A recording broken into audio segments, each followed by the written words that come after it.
All right, YouTube. I just wanted to do a video, and again, you're probably wondering, wait, how come you didn't say all right, have and have not fans? I don't really have any official slogan or catchphrase, but I feel like that's the most natural way to open any episode on this show in regard to the haves and the have-nots, because, well, that's what the channel's named after. However, you know what? I think it's been a while since I showed my face, and no, I'm not going to show it on this video just because it's past midnight when I'm recording this, so I really don't look my best. But I just wanted to do a video in order to, I guess you could say, clear the air, so to speak. Like, there really isn't any tension or anything on the channel, but I do recall seeing comments over the past 2 to 3 months.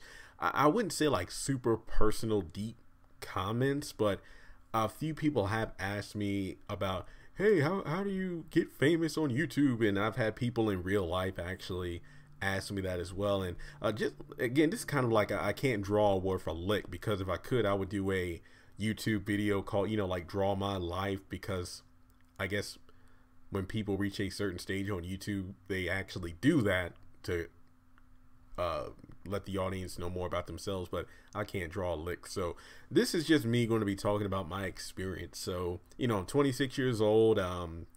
I was at the Liberty University online call center as an academic advisor for 3 years, basically, in a cubicle, taking phone calls, getting students registered for classes, financially checked in, making the university a lot of money. Everybody on that job did that as well, but I was consistently at the top of the list for most financial check-ins, most students who got registered, most credit hours banked per month. And it just got to a point where nothing was happening. There were major shifts in the management. Now, this isn't a video bashing Liberty University, because let me just break it down. 2009, I was a online student my first semester that fall, because paperwork sucked. It's funny how you don't really know. Everything looks bright and beautiful from the outside, but once you go on the inside and learn how things work, then it's crazy as heck. But yeah, paperwork got messed up, and I wasn't able to attend physically until spring of 2010. So basically from 2010 to 2014, I was a on-campus student, and then I took more online classes for 2015, 2016 when I was working there, finished up my second master. So basically it got to the point where, you felt like a drop in the bucket, so to speak. I'm making the university all this money, but I'm being micromanaged and whatnot, and there wasn't any control. That was the one thing. I couldn't be super creative. I couldn't do what I wanted. In terms of, I was doing my job. The numbers show I was doing my job, but there wasn't any control in terms of what I could do, to either make myself stand out more, not just based on numbers, but things that I wanted to do that I didn't feel like I was being a fake person. Like I'm really attentive, and I could talk with people. Ironically enough, people talk about the voice and like, man, you have a great voice and this and that. You're funny. Yeah, I was a communications major. I've been speaking in church since I was 8 years old. So I got rooted in public speaking from a very young age. And it wasn't until like my second year of college when I found out that I was, well, I wouldn't say I found out I was funny, but I became a little more extroverted, where if friends were like joking, I wouldn't say flat out roasting, but told a joke here or there, but I wouldn't really respond. Then I started to freestyle. Yes, I can freestyle, believe it or not. But yeah, I just started opening up more in terms of oh, you gotta quit for me, I'll fire one right back at you.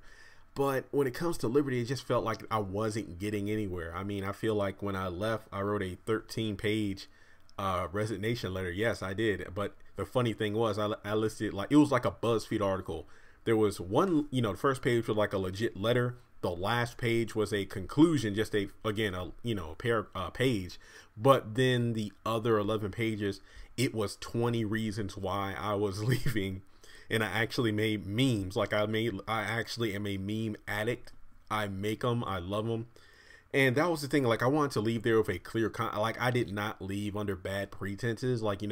It was such a good resignation that I actually have the opportunity to go back and work there if I so choose. because I left at a time where a lot of people left on bad terms. But my thing is, as long as I'm on the payroll, even if I don't agree with everything going on, hey, you know what? You got me. I'm going to do my job, but when I leave, then I'm gone. I never really had a negative attitude. So when I left, you know, I was doing YouTube even before I left, obviously. And it wasn't until like last summer, you know, maybe June or July, when the channel actually started taking off, you know, hitting over 1,000 subscribers. I think by the time I left Liberty in October, I had a little over 9,000 subscribers. Now we're about to hit 20 at the time of this video. And the channel was making, it was making okay money, enough to pay rent, you know, pay rent, buy groceries and whatnot. But, you know, with YouTube's ad revenue thing messing up, it's just that I'm not making as much as I was then. And yeah, hey, just want to let you know, like, I'm not saying this like, hey, donate and stuff like that. I'm not really saying that. I'm just saying that that's the circumstances. But luckily enough, you know, Mom always told me to have enough money in savings to take care of myself for 6 months or so, because you never know what's going to happen. But aside from YouTube, I'm a blogger.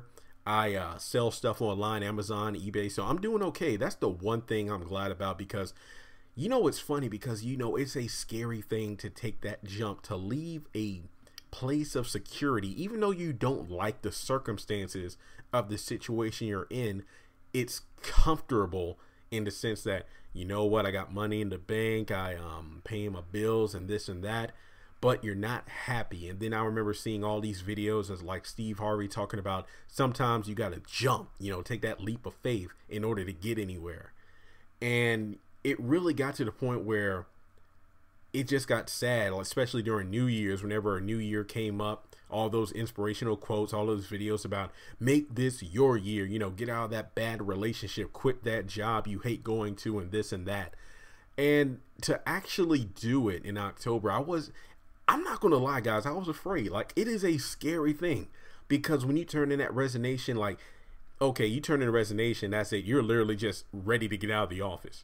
But things don't get real until you get that last paycheck. When you get that last direct deposit, and it's like, okay, I'm on my own now. Like, you know, get my own insurance outside of work, and you know, make sure I'm doing things right, because that's the one thing, even not talking about this job, but after leaving college, that's when life really hits you. That's when it really gets to the point where you're no longer on a schedule, you know, not unless you have a job, you know what I mean? I'm talking about life in general. Like, you know, there's no, okay, I got to wake up early for class, or I got to, you know, be back by curfew. Like, whatever you do is your decision. So one of the things I try not to do ever since graduation, and even after leaving the job, is I don't want to, unless I give myself a day off. If I'm like, you know what, I've been working my behind off, let me just take a day for myself and relax.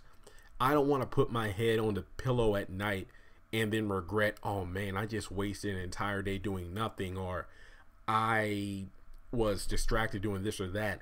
I want to make every day as productive as possible, because when I was at that job, I kept praying, God, I just need time to do, you know, if I had the time to actually do more YouTube and other creative outlets, I could be making a lot more money in terms of having more control.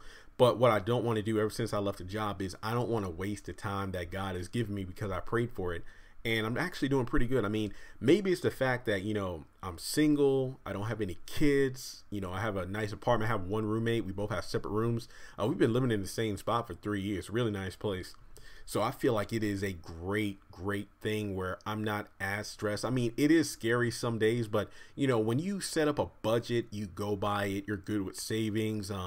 You come across I guess you could say a financial venue you weren't expecting, like, oh my God, you know, like I sold these books or whatever, I made this money, you know, or something along those lines.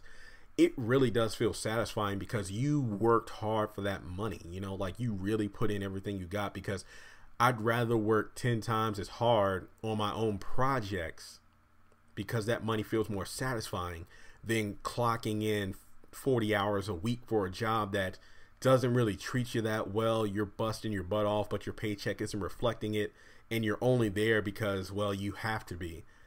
That's what I don't want. Like, I don't know if YouTube is the end game. I'm only 26, so I doubt it. But unless things really blow up. But I mean, I really think that things will get better. You know, maybe with the YouTube ad revenue thing. But hey, I just want to let you know that I'm okay. I'm okay. I'm doing okay. Let's just put it that way. But in terms of YouTube itself, like, I didn't want to ramble on, but I want to make this video kind of personal. You know, just kind of open up to you all, let you know a little bit more about myself, how to get started. Now, I can't tell you, and I say this to my friends, ex-co-workers and whatnot, because trust me, there are some people who are still at the call center and they're miserable. I mean, I've heard things have gotten better, but things are still crazy in a way. But most of those people are like, they're there to get the free education. They're there because, oh, I'm here to get the benefits in terms of my wife or my spouse is trying to finish their degree. So when they finish, I'm leaving. Something along those lines. But my thing is, I needed control. I didn't want to be micromanaged anymore. I wanted to do something where I felt happy to do it. Like, every time I do a video, it's great. Like, keep in mind, I do pay attention to the numbers because I kind of have to, because this is how I make a living. But there's just satisfaction, you know? And when it comes down to YouTube, I can't really tell you how to be successful. Like, I can't tell you how to crack 10,000 subscribers or get all these sponsors. Heck, I'm still learning, guys. Like, I'm still learning how to do this. I don't have any sponsors yet. I'm trying to find as many ways as possible to make the channel grow, but I feel like I'm doing everything I can to make good content. It's just a matter of how can I get it out there bigger and better. Like I've said 100 times before, 100,000 subscribers is my goal, to get that, you know, silver play button to show, to just have it a tangible representation of, I put my faith in God that if I left this job, he would provide, and he has. But it's just good to have that. It's almost like, you know, education. It's like you can be one of the brightest people in the world, but unless you have a college degree, most people won't even let you apply, you know, get in the door when it comes to a job interview. But you have the degree as a tangible representation of your intelligence.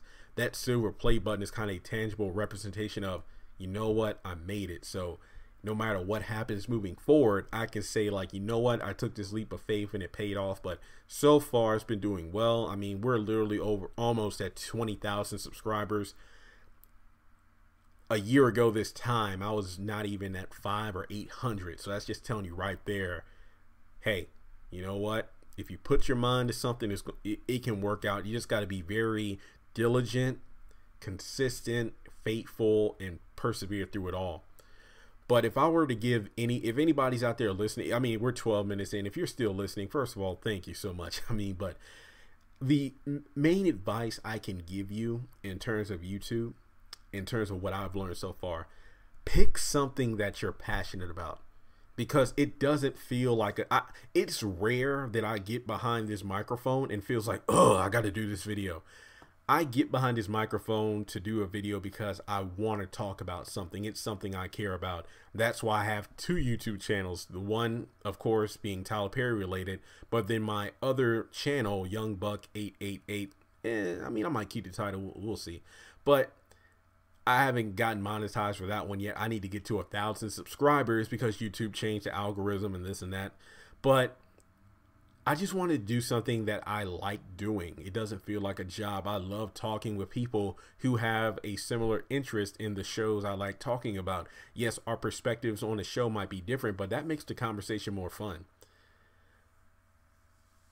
And aside from picking something that you love to talk about, I would just say, here's the analogy.